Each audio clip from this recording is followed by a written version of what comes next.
Hey guys, what's going on with you? This coach coming at you in the afternoon now as well. So I'm gonna start doing at least 2 posts a day because I think it's important. Because some of you guys, is more doing the videos, and some of you had the time to read at your desk or whatever.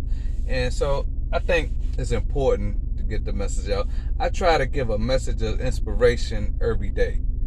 And it's because I know how the fight is to stay positive, right? Stay on the up and up. I'm a 51% guy. That means that out of 100%, 51% is the majority. So 51% of the time I try to stay positive. So earlier today, I was posting on dealing with the positive spirit and dealing with the mentality of weathering the storm for our vision. So, little scriptural background. Some of y'all spiritual, some of y'all not. But in the scriptures, it had Joseph when before he got sold off to slavery by his own brothers. Sad. That's sad. But, that's something that we go through too, betrayal, right? We touch on that later on.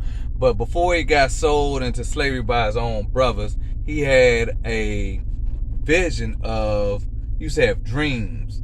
And he was blessed with the interpretation of dreams of his life and other people's situations. And he would tell people what those dreams, the interpretation of those dreams.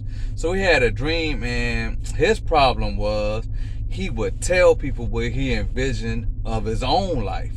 And everybody can't take that because some of us don't have a good mentality or self-love view of ourselves.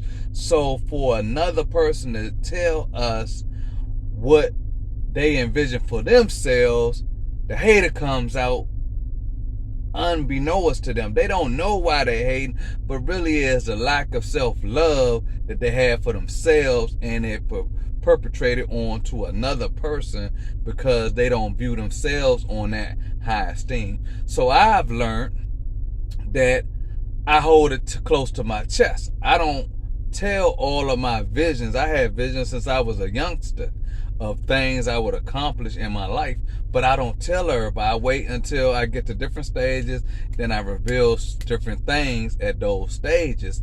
But I am blessed. One thing I talk to you all the time about is being blessed to be a fighter. I just got another confirmation for one of my fights, and it's a big fight where a lot of people, when they wronged by a company, their employer, they just cower down and go in their corner, whatever. But I've been blessed to learn. You got to learn the basics. Learn the basics of the company policy, and if they violate those policies, then you could hire somebody or you could take on the fight yourself. So for those that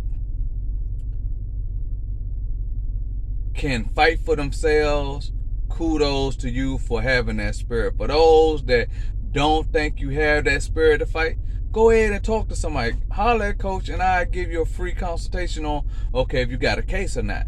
And then we could decide whether it's paperwork that could be solved through a paralegal, or if it need to be litigation that needs to be fought with a mouthpiece with a lawyer. That's the only difference between a paralegal and a lawyer. One can argue before a judge, the other cannot. Love you, Coach.